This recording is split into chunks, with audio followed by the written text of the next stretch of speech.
Assalamualaikum warahmatullahi wabarakatuh. Perkenalkan, nama saya Ahmad Dafa Fahriansyah dari kelas TIA dengan NIM 23051204022. Di sini saya akan mempresentasikan tentang dua hal.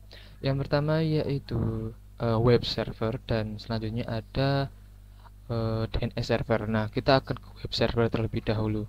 Nah, di sini kita akan melakukan percobaan di mana bagaimana sebuah PC itu dapat mengakses sebuah web server. Ibaratnya kita mencoba melakukan hosting ya di sini.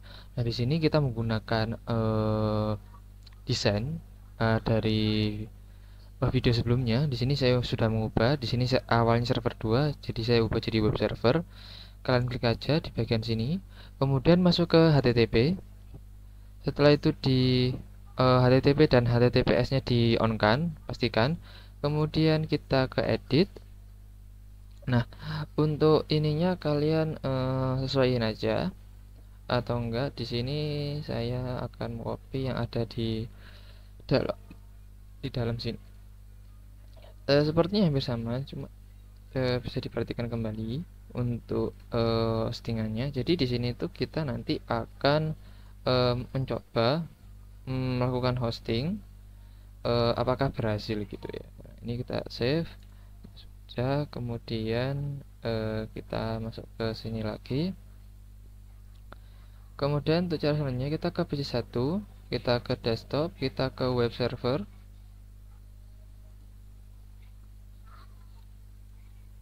Nah, kita ketikkan 43 43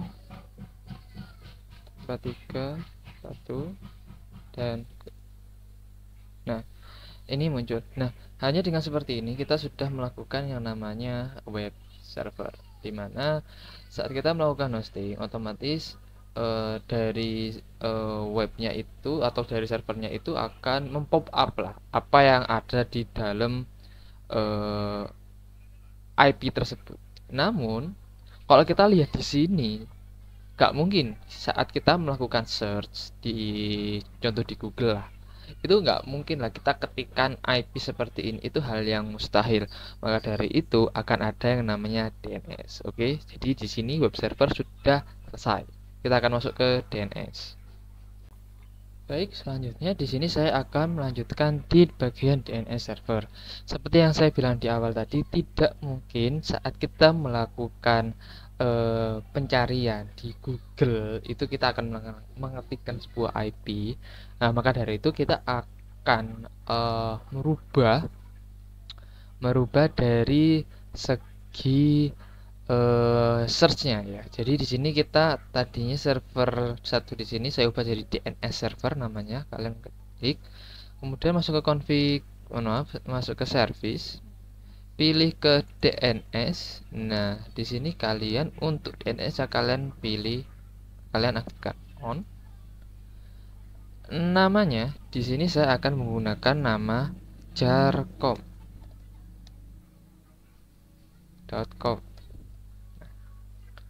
Addressnya atau alamatnya itu di yang tadi 43 43 43 1. Nah, ini kalian record, kalian masukkan. Nah, seperti ini sudah, kalian close. Selanjutnya di PC satunya kalian masuk ke IP configuration. Untuk DNS-nya itu di yang tadi 43 43 43 1. Oke, sudah. Kembali ke desktop. Nah, masuk ke web server. Kemudian kita ketik aja jarcom.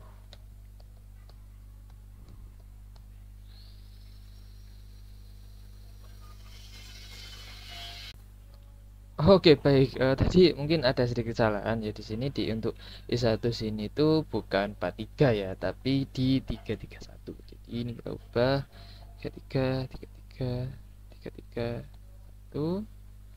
Udah, kita close, kita masuk ke web server. Oke. Nah, kita ketik lagi jarcom.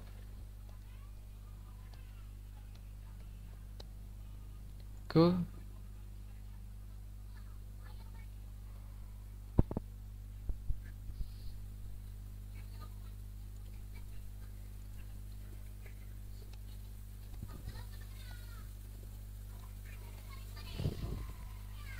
Oh, berhasil. Mungkin agak sedikit loading ya, tapi tadi berhasil. Coba kita close lagi. Kita kembali ke web server. Mungkin memang loadingnya cukup lama. Kita kembali ke Jarkom.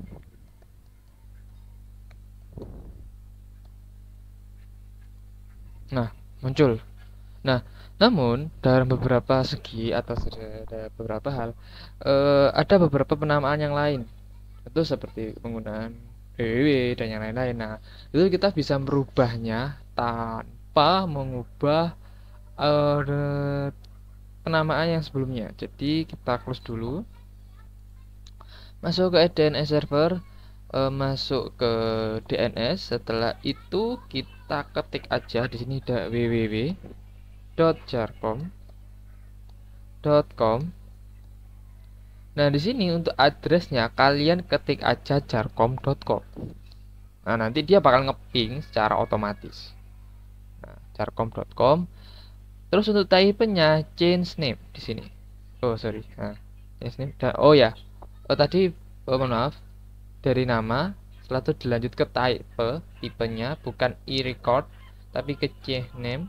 Change name itu membuild up atau merubah untuk penamaannya, dan hostname mana yang mau dirubah yaitu jarkom.com tadi. Jarkom.com dirubah menjadi benar www.jarkom.com. Kita masukkan, ini udah. Kita close. Kita pilih satu, kita ke web server lagi.